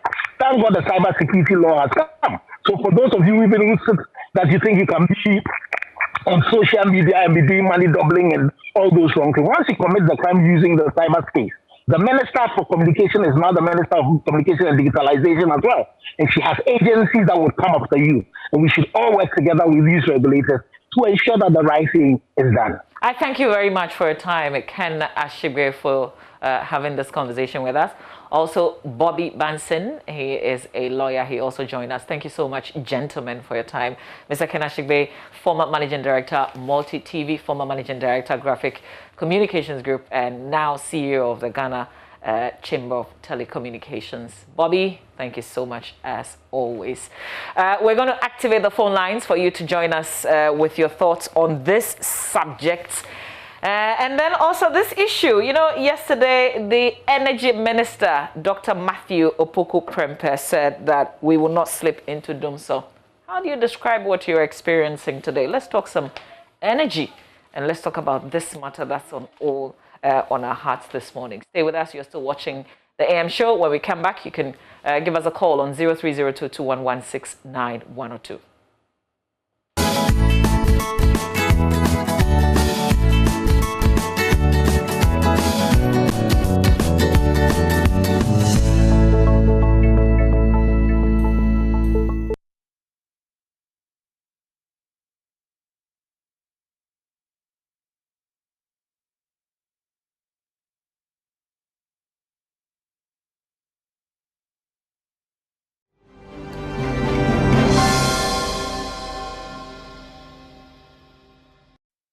Get ready to give us a call on 0302-211-6910 on the two issues that we've tabled today. One is the Kasoa killing issue, and the other one is power. But before we pick your calls, I've got a birthday dedication. It's to you, Ya Buedu Kwakwa, formerly of Madonna School in Koforidua, now at Wesley Girls Senior High School in Cape, because it's your birthday today, and your dad is wishing you God's guidance, wisdom, and good health.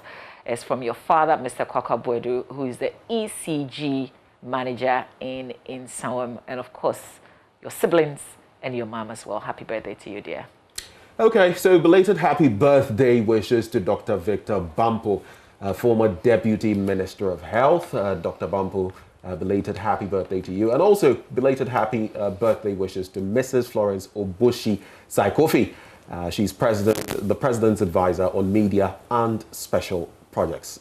Belated happy birthday to you, madam. And we continue from here. So the Energy Minister, Mavi, has been talking a lot. Gridco has also been talking. But the thrust of the discussion we've had is that we should stay calm, according to what the sector minister has said. But are we in doom? Are we in so? Or is it doom so? Or maybe for you, it's disco dancing where you find yourself. Let's get into that all-important conversation from the standpoint of you watching us this morning. So do call. Let us know what is on your mind, how you feel as an ordinary Ghanaian. And let us also share our thoughts on the Kasoa killing. The number you can call 0302-211-691 extension 2, 0302-211-691 extension 2. So we have Philip from Ablekuma. That's our first caller. Mary? Is it Mary? Okay, so we have Perry on the line. Sorry if I butchered your name, Perry. Good morning to you.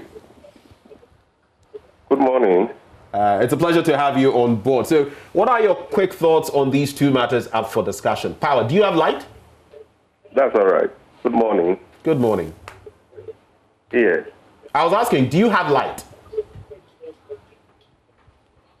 Hello, Perry. Well, we have light as at this morning, but as at yesterday, yes, we have light as at this morning, but yesterday we were in the dark, but as at this morning we have light. So how do you feel about all of this on, off, and your gadgets and all of that? Have you experienced those power fluctuations that some people have been complaining about? Oh, yes. During the weekend, we did experience that. But as I said... Do we still have Perry? Yes. Okay. Please go ahead, Perry. We're listening to you. Well, it appears we've lost Perry on the line. I heard that sound in the background. It appears we've lost Perry. Let's move on to the next caller. Hello, good morning. Hello.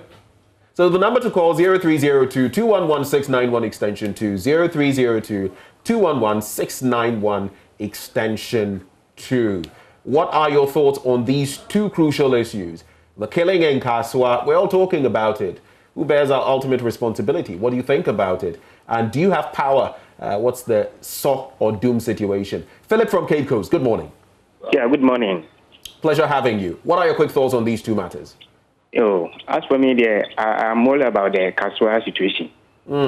Yeah, because in fact, what is going on in this country is even terrible. As for we, the youth, right now, what we are viewing on these television presenters showing those kind of sakawatens and all these things, it's even dangerous with the youth to go in for this quick money and all these things. In fact, sometimes I become very worried that even our leaders are allowing these people to show these things to us with the youth. Please, I'm urging the president or the authorities to make sure that they help you, the youth, to abolish all these things that is moving on this television so that you will not become a victim to it. Thank you. Thank you very much, Philip, for sharing your thoughts with us.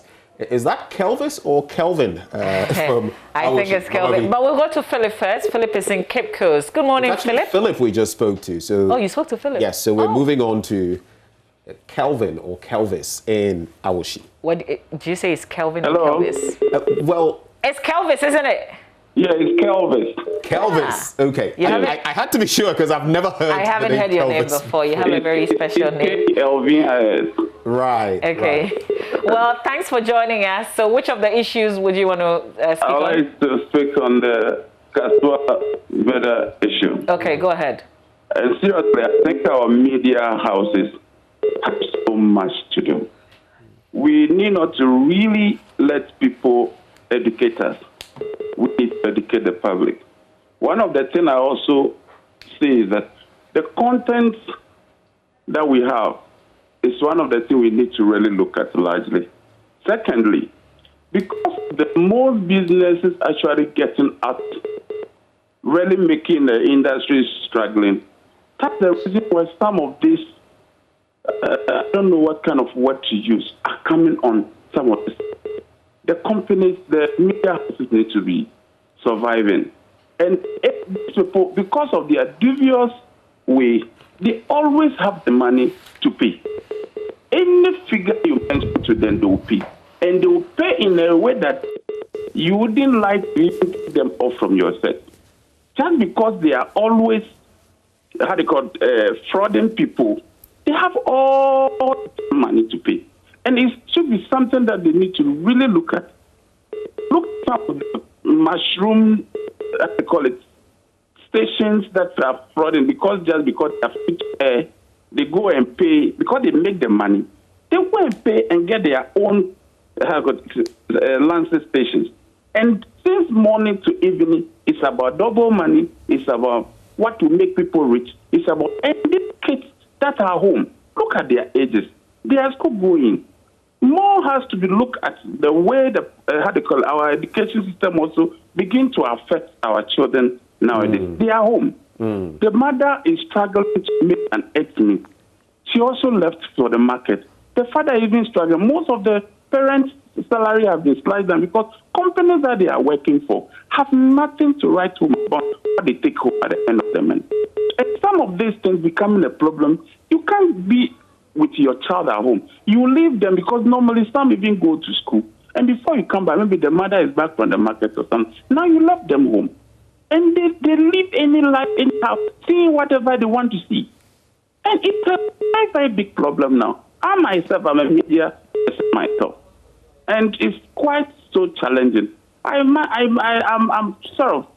marketing manager for a radio and a TV station. When they called you, some will even call you, ask you that they have money to pay any amount. You see, it's becoming so much of a problem for us. And we really need to look at it. The company that we need to look at, that they can even hold the firm upright in terms of financial support. Do you go, they won't give you the business. But these people, they will call you. They will come to the office. You see. So we need to really look at it. And the way we can take them off from most of our assets is by virtue of getting the corporate entity back to work. And at the end of the day, they can also be on their feet to support. Right. I'm not actually, it's a condemnable thing that has happened. But what they always look up is about the big car. You see your child, you are driving your car, you say, Daddy, this car looks nice. So what is it telling you? That means he's expecting that is the dream car he or she is looking up to. So we need to really look at it. Quite a number of problems we have to address in there. And yes. Thank you, Kelvis, for sharing your thoughts. Do we have O'Neill from Takwa? Yes, good morning. Good morning, O'Neill. Please speak up for us. What are your thoughts on these two matters? Okay, thank you very much for the opportunity. My first time of talking to JoyNews on Mamaji and you, but I'm very grateful. The first issue about the power active, I'm pleading with the authorities, especially Honorable Master Fuku. I know he can deliver, but we are all begging him that try and make the power stable for us, because it happens so that they will do something. And I can tell me that all this one goes to be the parents particularly, because the way we tell our students nowadays is very, very bad. And if the media doesn't help us, JoyNews, I recommend JoyNews for not doing this programs on your set. I think I'm multimedia. Thank you very much for the opportunity. O'Neill from Takwa, thank you very much. It appears the power situation has reached him as well. It's biting everybody. Yeah. Everybody. Definitely. Let's go to Awoshi. Justice is in Awoshi. Good morning, Justice. Good morning. Yeah, thank you so much for watching and joining. So which of the issues would you want to talk on? Yeah, I want to talk on the Kasoa issue. Okay, go ahead.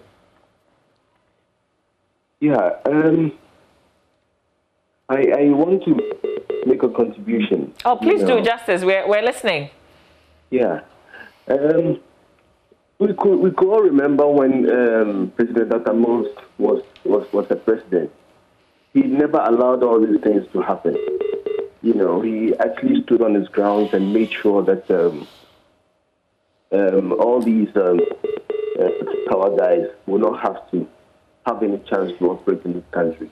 Justice, isn't this more of a societal problem now that we're all trying to reflect and see how we can change it? Of course it is, but then, you know, I think the government has to really stand on its grounds to stop all these things, because it's becoming unbecoming. I mean, like, look at the age of the kid. It's terrible, and how do you call it? Even at their schools, they are being taught how to do all these things. Many people, most of these kids are learning so many. Just for the sake of clarity, Justice from Aoshi, when you say at their schools they are being taught to do all these things, what exactly do you mean? Yes. Some of the kids will come back from school, and then, you know, their friends their friends always say, how do you call it? There are simple ways to make money, and then they find a way of. So he's speaking there about peer pressure. So how do we, Justice? How do we change this? You know, as we're looking for a solution to this. Yeah, I feel you know, the president should have to stand on his ground, because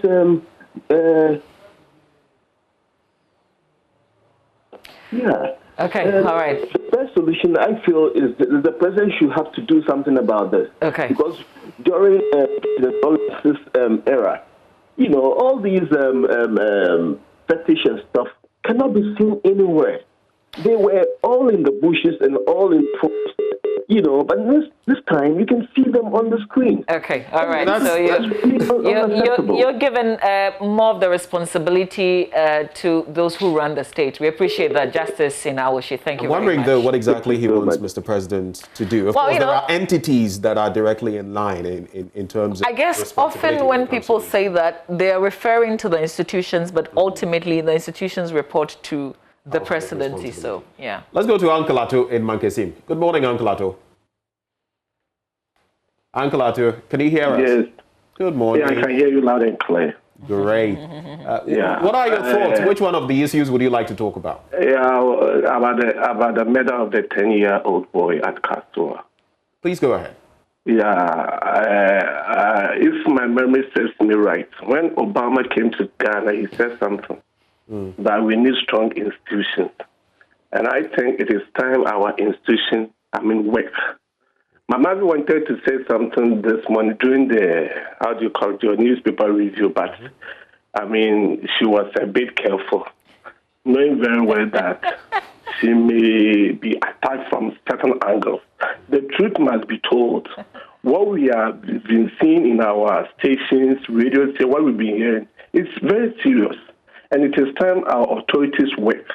Because as we are speaking now, the Ghana country, we are heading towards where we shouldn't go. Very soon, I don't know what to say, but I think the authorities should work. When you look at the TV, look at what has been showing on the TV station. People will look at it like the other contributors said. People are anxious in getting money quick. And look at what has been showing on our station. So what do you think it will happen? Nothing.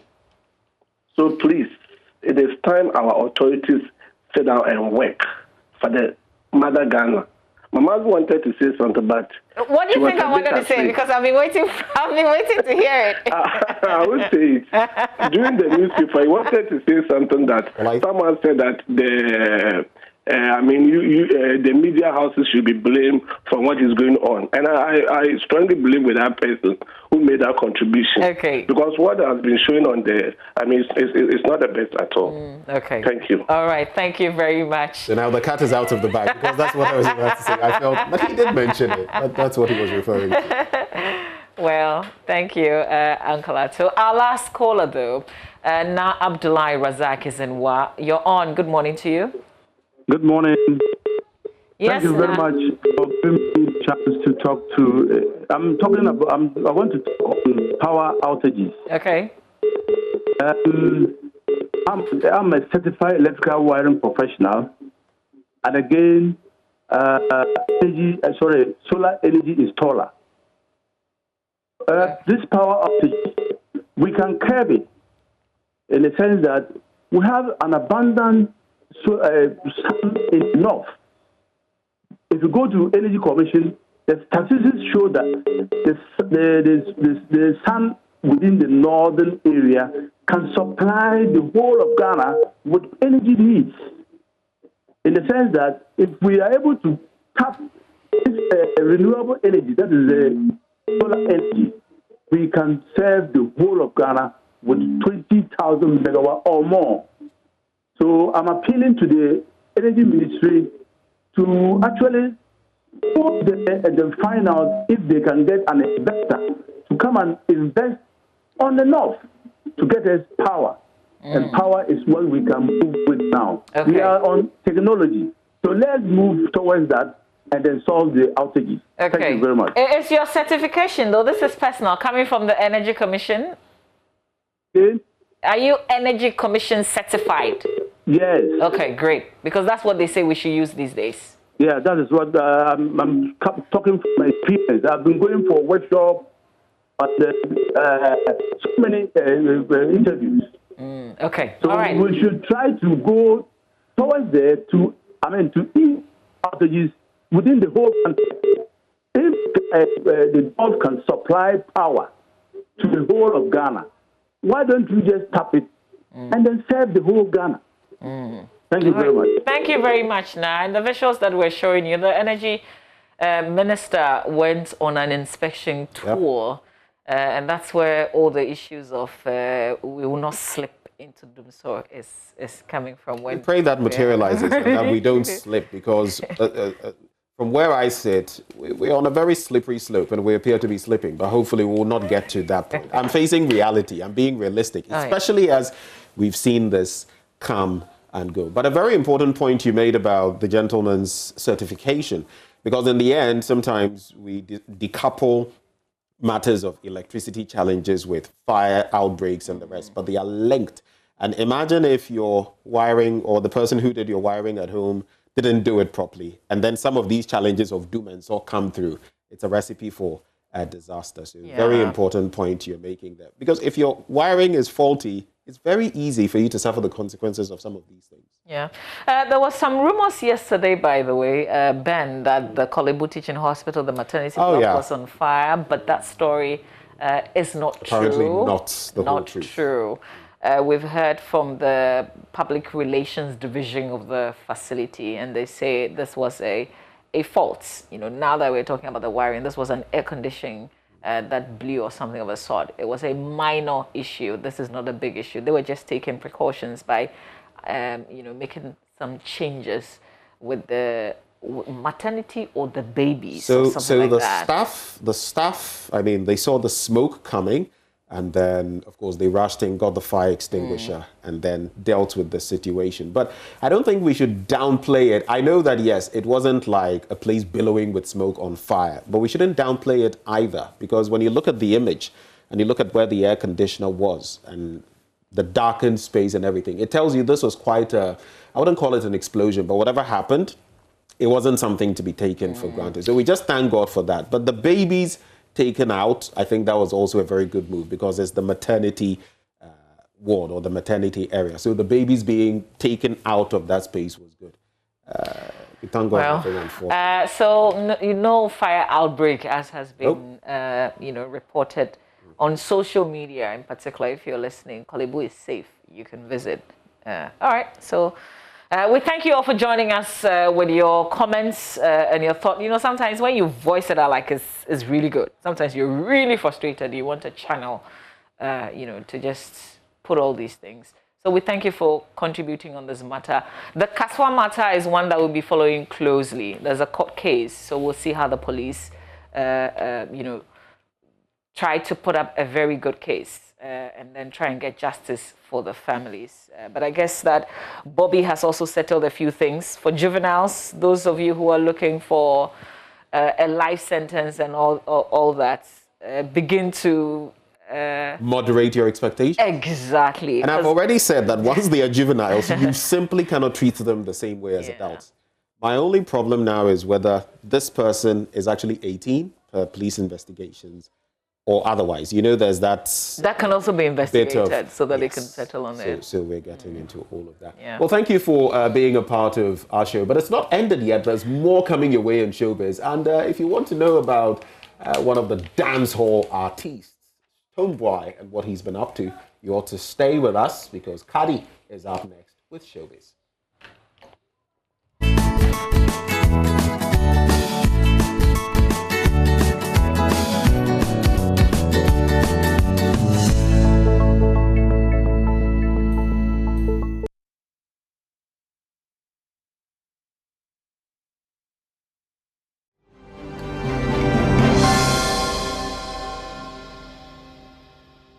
Now, rapper Amrado has shared that even though he makes more money from his Yet and Some series, he will be making way for a new face to host the weekly skit, so he has enough time to focus on mainstream music. That's more.